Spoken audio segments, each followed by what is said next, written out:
Hi friends, आज मैं आप लोगों को बताऊंगा कि पीपीएफ खाते में जो पैसा लगाने का नियम था वो अभी बहुत सारी बदलाव किया गया है।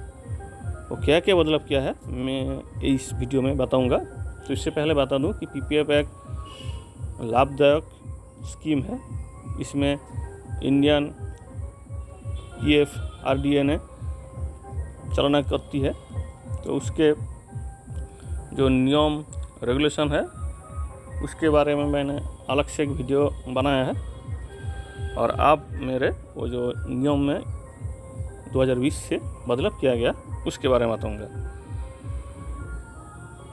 तो वीडियो शुरू करने से पहले मेरा एक रिक्वेस्ट है, यदि आपको मेरा वीडियो अच्छा लगे तो ज़रूर मेरा वीडियो को लाइक और शेयर कीजिए, और उसी के साथ मेरे चैनल को भी सब्सक्राइब कीजिए। पीपीएफ के योगदान पहला है, हालांकि पीपीएफ खाते में किया जा सकना न्यूनतम और अधिकतम योगदान बिना किसी बदलाव नहीं किया गया है, लेकिन पीपीएफ अकाउंट खोलने के लिए न्यूनतम राशि और एक वित्तीय वर्ष में किया जाने वाले योगदान का संख्या के साथ बदल किया गया है। योगदान राशि 50 रुपया की गुणित को में होना चाहिए और 500 रुपया या उससे अधिक के बराबर होना चाहिए, लेकिन ये एक वित्तीय साल में 1.5 लाख रुपया से अधिक नहीं होनी चाहिए। इसके अलावा आप एक महीने में पीपीएफ खाते में एक से अधिक बार पैसे जमा किया जा सकता है। इसका मतलब है पीपीएफ खाते में जो न्यूनतम राशि एक साल में आपको जमा करना था वो 500 रुपया ही है, और मैक्सिमम है 1.5 लाख रुपया। लेकिन खाता खोलने के समय आप 500 रुपया और उससे ज़्यादा 50 रुपया की मल्टीपल, मतलब 550, 600 ऐसे आपको जमा करना होगा। और उसी के साथ पहला था कि आप एक महीने में एक बार ही पीपीएफ में जमा कर सकते हैं, अभी वो एक से भी अधिक हो सकता है। मतलब एक वित्तीय वर्ष में आप पहले 12 बार इन्वेस्ट कर सकते हैं, लेकिन अब से आप 12 से अधिक आप इन्वेस्ट कर सकते हैं, लेकिन उसका जो ऊर्ध्व सीमा है वो 1.5 लाख रुपया है। इसके बाद है मैच्योरिटी के बाद पीपीएफ एक्सटेंशन, डिपॉजिट के साथ और डिपॉजिट के बिना। पीपीएफ का 15 साल के मैच्योरिटी पीरियड पूरा होने के बाद इसे और 5 साल बढ़ाया जा सकता है। इसके लिए जमाकर्ता चाहे तो डिपॉजिट चालू रख सकता है, फिर बिना डिपॉजिट की ही पहले से ही जमा धनराशि पर ब्याज मिल सकता है। डिपॉजिट के साथ पीपीएफ चालू रखने के लिए या तो मैच्योरिटी पीरियड पूरा होने के 1 साल के अंदर एक डिपॉजिट कर देना होगा, या फिर आप फॉर्म H के बजाय फॉर्म 4 भरना होगा। इसका मतलब है जब आपको 15 साल हो रहा है, आपको इसके 1 साल के अंदर आपको फॉर्म 4 भरना होगा, जो आप ये डिक्लेयर करते हैं कि आपको पीपीएफ खाते को और 5 साल एक्सटेंशन करना चाहते हैं। पहला ये फॉर्म था H फॉर्म, अब ये फॉर्म 4 हो गया है।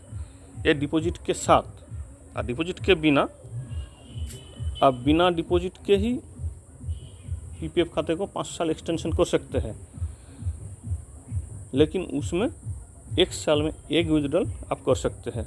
मतलब है आप बिना डिपॉजिट ही ब्याज कमा सकता है, क्योंकि आप डिपॉजिट नहीं कर रही है, लेकिन आपको जो जमा मूल राशि है उसमें आपको ब्याज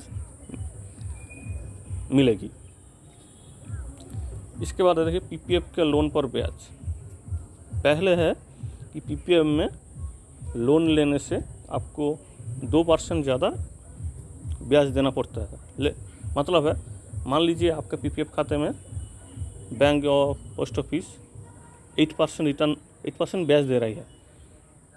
जब आप लोन ले चाह रही है उसमें आपको 8% के बजाय आपको 10% ब्याज भुगतान करना होता है, लेकिन अब 1% ज़्यादा, मतलब है 9% आपको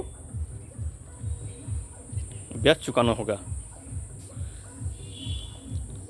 ब्याज कब से लागू होगा? जब ब्याज लोन लोन लिया जाने वाले महीने के अगले महीने के पहले दिन से लेकर आखिरी किस्त भर जाने के महीने के आखिरी दिन तक आपको ब्याज देना होगा। मतलब है, देखिए, आप किसी वित्तीय वर्ष में मार्च में लोन ले रही है तो आपको उसके बाद जो अप्रैल आ रहा है, अप्रैल के 1 तारीख से आपको ब्याज देना होगा। और कितने दिन तक? जब आप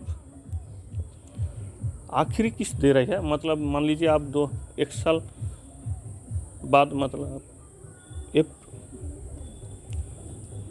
फरवरी में आप आखिरी किस्त दे रही है तो फरवरी का अंत तक, मान लीजिए 2829 उसी तारीख तक आपको लोन का ब्याज चुकाना होगा। अगर पीपीएफ लोन का चुकाने जाने के तय अवधि के अंदर पूरा लोन चुकाया नहीं किया जाता है तो लोन लेने वाले को 6% सालाना दर से ज़्यादा चुकाना होता है। आप लोन नहीं चुकाया तो आपको 6% ज़्यादा लोन का ब्याज चुकाना होगा। इसके पहले ये था 8% ज़्यादा। मतलब मान लीजिए आपको पीपीएफ खाते में 8% ब्याज मिल रही है तो आपको जुर्माना के तरफ वो 8 + 6 14% 14% को ब्याज चुकाना होगा। आप पीपीएफ खाता खोलने के लिए आपको फॉर्म ए की जगह फॉर्म 1 जमा करना होगा। ये पहले भी इस्तेमाल होता था, लेकिन अब फॉर्म ए आपको नहीं भरना है, उसके जगह आपको फॉर्म 1 भरना होगा। देखिए, लोन के नियम भी जिस वर्ष कर्ज लिया जा रही है उससे 2 साल पहले आपके खाते में उपलब्ध पीपीएफ बैलेंस की 25% तक आपको कर्ज दे सकता है। इसके पहले ये 3 साल था। 3 साल मतलब है आप जिस साल लोन ले रहे हैं उसके 3 साल पूर्व आपका जो मूल राशि था उसके 25% लोन आपको दे सकता था। लेकिन आप 2 साल पहले जो आपका मूल राशि है उससे आपको 25% तक लोन दे सकता है। इसके बाद देखिए, पता बदलने से, मतलब आपका एड्रेस बदल गया है तो आप पीपीएफ खाता बंद कर सकते हैं। पहले है कि विशेष परिस्थितियों में ये बंद कर सकते हैं, लेकिन अब आपका पता बदल गया है तो आप पीपीएफ खाते बंद कर सकते हैं। तो फ्रेंड्स, आज बस यही तक है। इसके बाद मैंने नया वीडियो ले आऊँगा।